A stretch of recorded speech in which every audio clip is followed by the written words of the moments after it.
कन्हैया मोर मुकुट क्यों धारण करते हैं?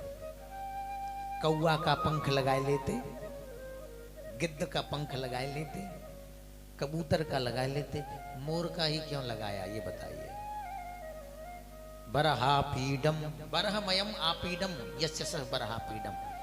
देखिए बरहापीडम, भगवान मोर का ही मुकुट क्यों धारण करते हैं? क्योंकि जब राम अवतार हुआ था ना भगवान का, सीता मैया संग में गई थी। एक बार ऐसे निर्जन जंगल में चले, पैदल जाऊंगा तो मेरे पंख सब झाड़ियों में गिर जाएंगे। मैं आकाश मार्ग से उड़ के जाऊंगा, एक एक पंख गिराते जाऊंगा और तुम सीता माँ को लेके आ जाना और पानी आपको मिल जाएगा।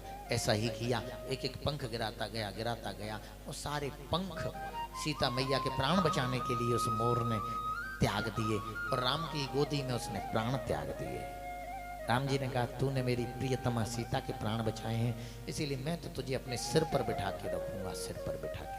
इसीलिए कन्हैया मोर मुकुट धारण करते हैं। एक और कारण है महाराज, एक मोर पक्षी है, वो नंद भवन के ऊपर बैठ करके हरे कृष्ण कृष्ण कृष्ण हरे हरे, हरे राम राम राम हरे हरे करता है कई वर्षों से, पर कन्हैया ने कभी उसको देखा तक नहीं।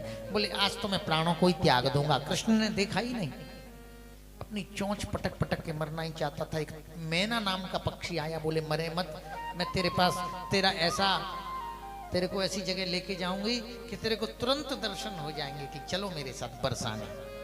वो वृषभानु महाराज के महल के ऊपर जाके और हरे कृष्ण कृष्ण कृष्ण हरे हरे इस मंत्र का उच्चारण किया।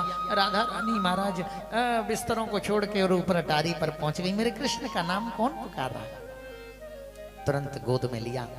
बोले मैं तो मरने जा रहा था। क्यों?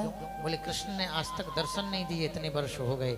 बोले मैं एक मंत्र देती हूँ। गोकुल में गिर गिर पंख, उड़ी उड़ी पंख जमुन में गिर गए और बिन बीनत नंद किशोर, शोर भयो गोकुल में। बिन पंखन को मुकुट बनायो, जाए पहनत नंद किशोर, शोर भयो गोकुल। और भी कारण है।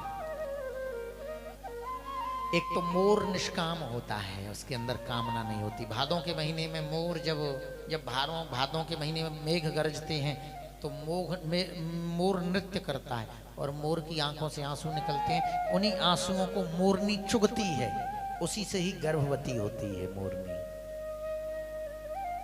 तो भगवान कामी व्यक्ति को ज्यादा स्वीकार नहीं करते, इसीलिए वो निष्काम है, इसीलिए मोर के पंख को धारण करते हैं। और हम लोग सब सकामी हैं। हम भगवान की पूजा तो करते हैं, मंदिर में जाएंगे 5 रुपए का, 10 रुपए का, 50 रुपए का भोग लगाएंगे, 200 रुपए का भोग लगाएंगे और लिस्ट ले जाएंगे 10 करोड़ की। हाँ, तो हम लोग तो निष्काम प्रेम नहीं करते, सकाम प्रेम करते हैं भगवान से। मगर मोर निष्काम है, निस्वार्थ प्रेम करता है। एक कारण और, मोर के पंख में जो है ना, जो नेत्र जैसी आकृति है ना, वो राधा रानी के नेत्र जैसी आकृति है, इसीलिए कन्हैया अपने मस्तक पर रखते हैं। एक और कारण, मोर में जो नेत्र जैसा वो आकृति है ना, वो राधा रानी के जूड़े जैसी आकृति है, इसीलिए वो राधा रानी का जूड़ा बहुत अच्छा लगता है। इसीलिए कन्हैया मोर मुकुट धारण। बरहा पीडम नटवर वपुः कर्णयोः कर्णकारम्